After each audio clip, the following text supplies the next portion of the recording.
So today we're giving you a little bit of a review of the 2021 release from Asylum Moonshine.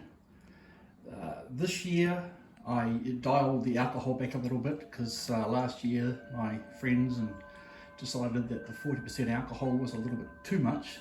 So this year I made them 35%. So this year we have apricot, which was a first time for me. We have the standard just peachy, obviously made from peaches, and we have two blends of plums. The one on the left is named Geez Louise. Those plums were donated, oddly enough, by someone named Louise. And the one on the right is always my favourite, Omega plums, which we got a pretty good brew out of. And of course we've got the two tiny little bottles for samples.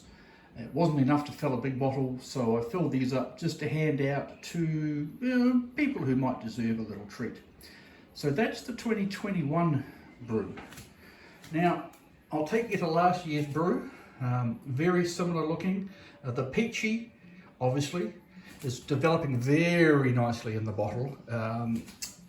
I think it's 40% alcohol, I'm not sure. We didn't keep as good a records the first year I was making this stuff at home. It is at least 40%, and I know this because I poured a little bit into a tray, put a match to it, and it ignited. So fairly potent, very tasty. Then we have the Plum Crazy, that's just made with normal plums. We have the Omega. And then on the right we have one bottle only of Omega Special Reserve. Now, this is a special reserve because when I finished bottling these, I didn't have enough to fill the bottle, so I topped it off with some of this. This is what originally started the whole thing off in 2013. Made in America when I was traveling around in a motorhome. Some of that is blended back into that special reserve, and it makes for a tasty drink. This is just gorgeous. It's 8 years old now. It was something I started in America. I was bored, I was filling time in. I was picking a lot of plums and I was making jam, but I was working on a project and I didn't have time to deal with the plums on the tree. So I paid my friend's kids to collect a few buckets. I said $5 a bucket, fill the bucket with water, put them to one side, I'll get to them in a couple of days.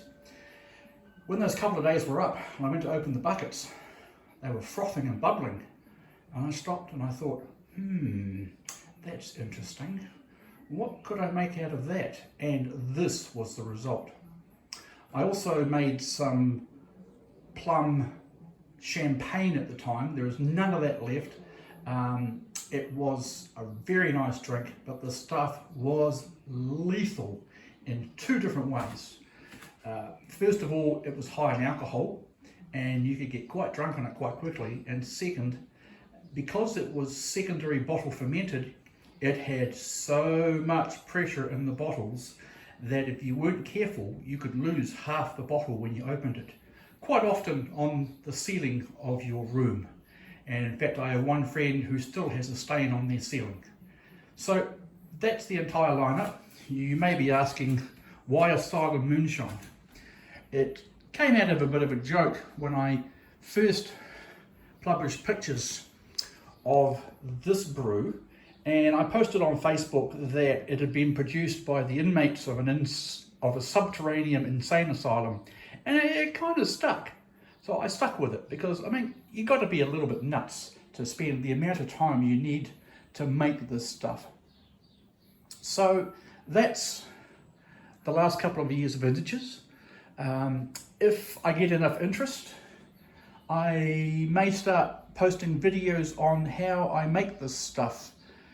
That's not going to happen for a while because it's early summer here in New Zealand and the fruit is barely budding now. It will not be ripe enough to begin the process for a couple of months.